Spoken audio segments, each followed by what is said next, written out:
افمن کان علی بینۃ من ربہ، تو بھلا وہ شخص کہ جو اپنے رب کی طرف سے بینہ پر تھا، اور یہاں بینہ سے مراد ہے فطرت سلیمہ، جس کے بارے میں کئی بار عرض کر چکا ہوں۔ فطرت سلیمہ، انسان کے اندر جو روح ربانی پھونکی گئی ہے، اس کی وجہ سے وہ جو فطرت ہے اس کے اندر وہ سارے حقائق موجود ہیں، یہ جو حقائق جن کو اجاگر کرنے کے لیے پھر یہ وحی آئی ہے، اور اس ڈورمنٹ کانشسنس کو ایکٹیویٹ کرنے کے لیے۔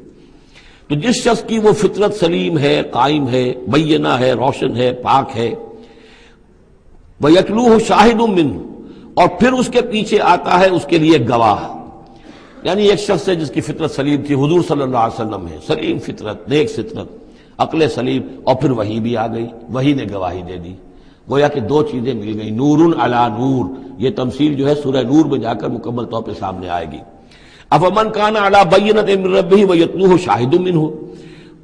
ومن قبلہ کتاب موسیٰ اماما ورحمہ، اور پھر اس کے علاوہ اس سے پہلے کتاب موسیٰ موجود ہے جو امام بھی تھی، رہنمائی کرنے والی، اور رحمت بھی تھی، یعنی دوسری تصدیق ہو رہی ہے وہ تورات سے ہو رہی ہے۔ تو فطرت محمدی صلی اللہ علیہ وسلم وہ بینہ، وہ روشن خالص،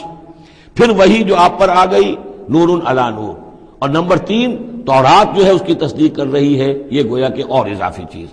اولئک یؤمنون بہ، یہی لوگ ہیں کہ جو اس پر ایمان لائیں گے، ومن یکفر بہ من الاحزاب، اور جو اس کا انکار کریں گے، کفر کریں گے اس کتاب کا، من الاحزاب، ان تمام گروہوں میں سے، فرقوں میں سے، چاہے وہ مشرکین مکہ ہوں اور چاہے وہ اہل کتاب ہوں، فالنار موعدہ، تو پھر آگ ہی ان کے وعدے کی جگہ ہے۔ فلا تک فی مریۃ منہ، تو اے نبی آپ ان کے بارے میں کسی شک و شبے میں نہ رہیں، انہ الحق من ربک، یقیناً یہ حق ہے آپ کے رب کی طرف سے، ولکن اکثر الناس لا یؤمنون، لیکن اکثر لوگ ایمان لانے والے نہیں ہیں۔